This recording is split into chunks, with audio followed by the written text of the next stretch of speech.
Somewhere I Belong, Chapter 12, Part 3. That is a lot of power. I know. I even asked if Celestia could take it away from me. Apparently, there are some things she can't do, he said as he cracked his wrist. Why would you want to give up power like that? No real reason. I don't need it. There has to be more reason than that. There isn't, Isaac said as he stood up. You're lying, the doctor said as he matched the human's eye level. Tell me why you don't want that power. I'm scared. Happy? Isaac yelled. What if I can't control it? I almost killed someone yesterday. I could barely stop myself, he said as he hung his head. I know what you're thinking. He must be pathetic, am I right? Quite the opposite, in fact. Fear is a basic emotion, and it shows that you're still plenty human, he said with a smile.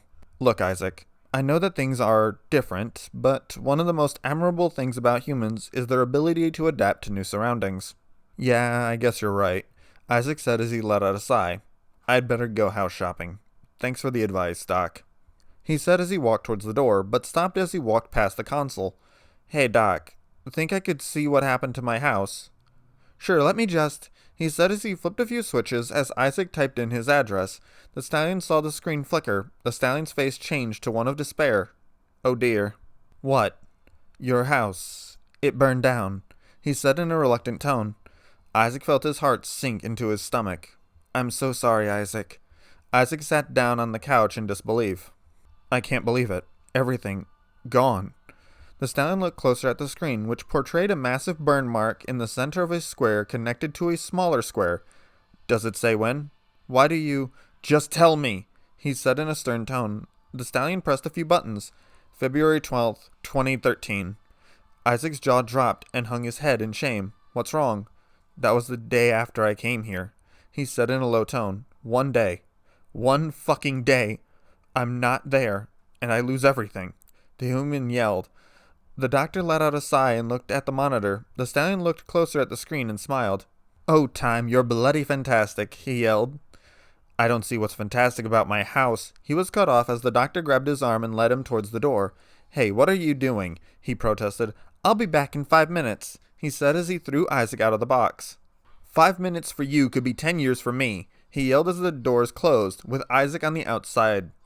Damn you, doctor, he yelled as the blue box started to vanish. Isaac lowered his head and felt a small tear run down his right cheek as he turned and walked away from the spot.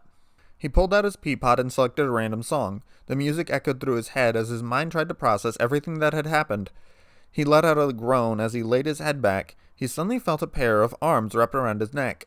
Gotcha! The voice made him jump from his seat. Isaac looked around to see Vinyl with a grin on her face. Oh man, your face, she said with a laugh. Isaac remained silent at the mayor's actions. Vinyl's grin slowly faded and was replaced with a look of concern. You okay? No. What's up? I really don't want to talk about it. At least not without alcohol. That I have back at my place, Vinyl said with a weak smile. Okay then, let's go, he said in a reluctant tone. The two made their way out of the park and back onto the street. Isaac glanced at the mayor, who was wearing an outfit of black shorts that cut off at her mid-thigh, and a black strapless shirt that left her shoulders exposed and ended just below her breasts, leaving her white stomach exposed. Hey, can I ask you something? Vinyl said as Isaac quickly adjusted his gaze. Sure. Mind telling me what happened yesterday? I didn't know humans could use magic, she said as she looked at the human. Oh, that.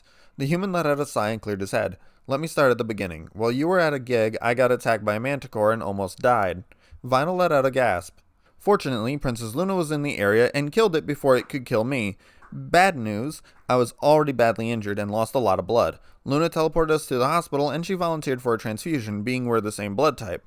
Apparently, some of her magic got transferred into me when that happened. The mayor's jaw dropped. The only problem is that it's unstable and I can't control it, right now anyway.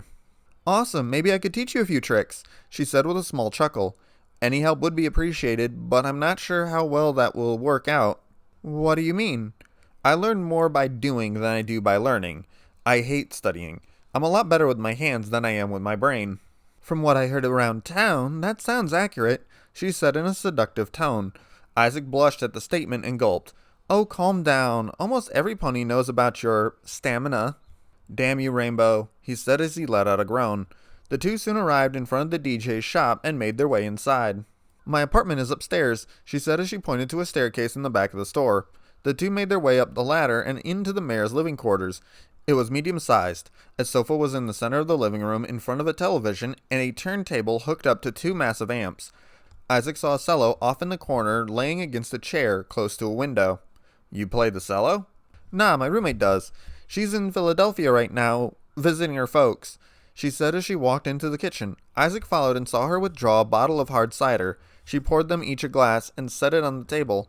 Isaac picked up the glass and slammed it back. So what's bugging you? Just having trouble adjusting to things around here. So much has changed for me, and I have no control over it, he said as he let out a sigh.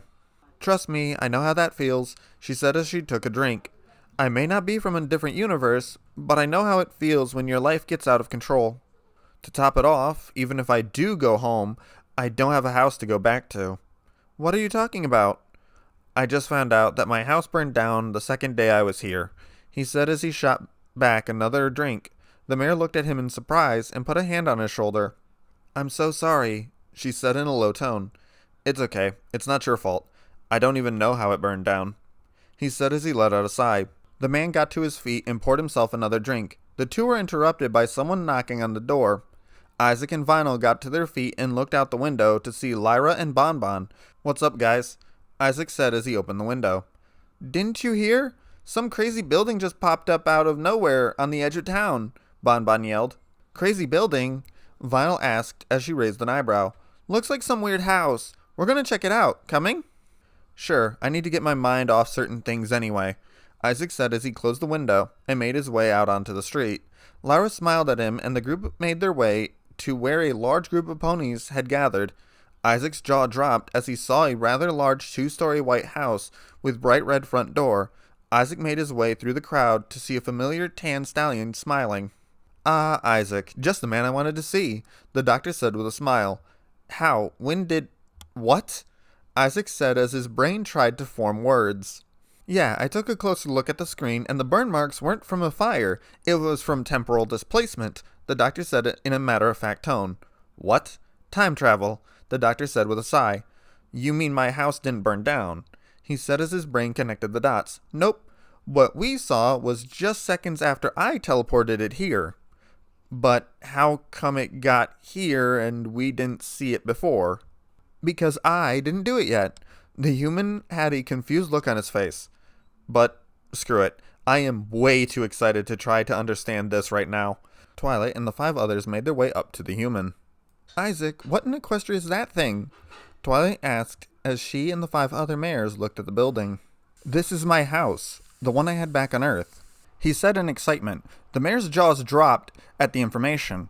Isaac walked up to the door and tried the handle to find it locked. Damn it, the door's locked.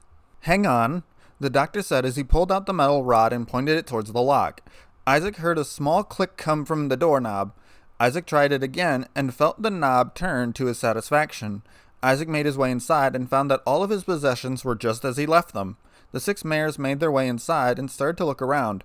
The main hall was quaint, and a staircase that led upstairs that seemed to jut from the wall. Cool, humans have TVs, Rainbow said as she saw the 40-inch flat screen in the living room. Yeah, I never saw one at Twilight's place, though, he said as he looked at Twilight. It's in Spike's room. It posed too big of a distraction for me, Twilight said as she sat on the black leather couch. Isaac picked up the remote and flipped through the channels that seemed to only show static. Looks like I'll have to upgrade a few things, he said as he turned the screen off and put the remote down. Pinky and Applejack had made their way into the kitchen and were starting to look through his fridge. Hey Isaac, what's this? Pinky asked as she held up a red and white soda can. That is Coca-Cola. It's a type of soda. Pinky cracked it open and took a sip. Wow, that is good, she yelled as she chugged the rest of it. Easy, I only have a few cases of that stuff. So this is what a human house looks like. Very homely, Rarity added. Thanks, I think, he said as he walked over to the ponies sitting down on the couch. You guys want a tour? The mayor smiled and got to their feet. What's this thing? Pinky asked as she picked up a white box. Careful with that. What is it? It's an Xbox 360. It's a game console and a DVD player. DVD? Movies on discs, he said as Pinky put the electronic device down. Isaac walked through the house with the mayors. The group walked into a study with the walls lined with books. Twilight's jaw dropped and she started to drool. Twilight, you're drooling on the carpet.